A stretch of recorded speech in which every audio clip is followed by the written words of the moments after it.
શુક્રવાર 19 જૂન 2026 ઉપલી મેળીનું મનન. જીવનનું પાણી. બાઇબલ વાંચન યોહાન 4:7-15 કલમ વાંચીશું. એક સમરૂની સ્ત્રી પાણી ભરવાને આવી. ઈસુ તેને કહે છે કે મને પાણી પા. તેના શિષ્યો ખાવાનું વેચાતું લેવાને શહેરમાં ગયા હતા. ત્યારે તે સમરૂની સ્ત્રી તેને કહે છે કે હું સમરૂની સ્ત્રી છતાં તું યહૂદી થઈને મારી પાસે પાણી કેમ માંગે છે? કેમ કે સમરૂનીઓ જોડે યહૂદીઓ કંઈ પણ વ્યવહાર રાખતા નથી.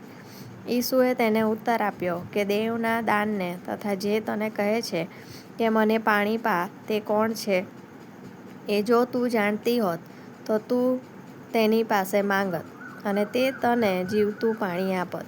સ્ત્રી તેને કહે છે કે પ્રભુ, તારી પાસે પાણી કાઢવાનું કંઈ નથી ને કૂવો ઊંડો છે, તો તે જીવતું પાણી તારી પાસે ક્યાંથી હોય? અમારા પૂર્વજ યાકૂબે અમને આ કૂવો આપ્યો અને પોતે તેના છોકરાએ તથા ઢોરોએ એમાંનું પીધું. તેના કરતાં શું તું મોટો છે? ઈસુએ તેને ઉત્તર દીધો કે જે કોઈ આ પાણી પીએ તેને ફરી તરસ લાગશે, પણ જે પાણી હું આપીશ તે જે કોઈ પીએ તેને કદી તરસ લાગશે નહીં.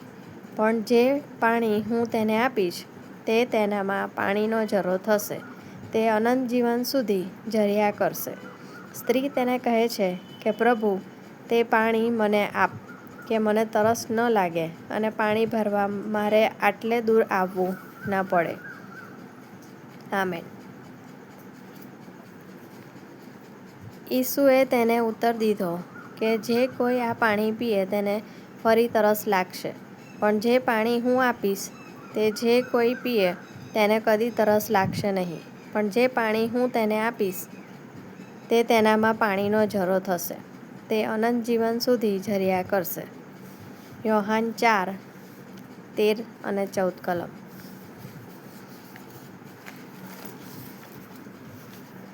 મારી દીકરીએ તેના દાદાએ એક છોડ આપ્યો.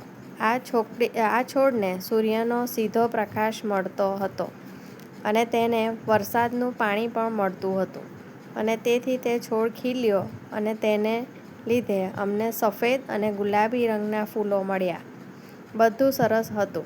જો કે વરસાદ વિના ઘણા અઠવાડિયા પસાર થયા અને અમારે તે છોડને નળમાં આવતું પાણી આપવું પડ્યું. અમારા ધ્યાનમાં આવ્યું કે તે છોડ સરસ દેખાતો હતો, પણ તેના લીલા પાંદડાઓમાં જે ચમક હતી તે દેખાતી ન હતી અને તેના પર ફૂલ ખીલવાના પણ બંધ થઈ ગયા હતા. એક સવારે અમે ભારે વરસાદના કારણે જાગી ગયા. મારા પતિ, દીકરી અને હું અમારા છોડ અમારા આંગણામાં જ્યાં વરસાદ પડતો હતો ત્યાં તે છોડને મૂકવા દોડી ગયા. બીજા દિવસે તે છોડ પર 5 નવી કળીઓ આવેલી જોઈને અમે ઉત્સાહી થયા. 2 વર્ષ પછી આ દ્રશ્યનું ફરી પુનરાવર્તન થયું અને તે છોડ આપણને જે આપે છે તેથી આપણે ખુશ થઈએ છીએ. તેમાં એક બાબત સ્પષ્ટ છે કે જ્યારે તે છોડ આપણા સ્વર્ગીય પિતા પાસેથી સીધું પાણી મેળવે છે અને ત્યારે જ તે ખીલે છે.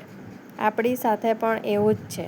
જ્યારે આપણે ઈસુ ખ્રિસ્ત સાથે જોડાયેલા રહીએ છીએ ત્યારે તે જીવંત પાણીનો સ્ત્રોત હોવાને લીધે આપણી તરસ છીપાવે છે અને આપણને આત્મિક તાજગી આપે છે, જેથી આપણું જીવન ખીલી ઉઠે છે. આજનો સુવિચાર. ઈશ્વર મારા જીવનના સ્ત્રોત હોવાથી હું ખીલીશ. મધ્યસ્થી. જે લોકોને સ્વચ્છ પાણી નથી મળતું. પ્રાર્થના. જીવંત પાણીના સ્ત્રોત, અમારું દરરોજ નવીનીકરણ કરો કે જેથી અમે ખીલી શકીએ. તમે અમારામાં જે ભલાઈ ઉત્પન્ન કરો છો તે ઈશ્વરના બધા લોકો માટે આશીર્વાદરૂપ બની રહે તેવું થવા દો. પ્રભુ ઈસુના નામમાં. આમેન.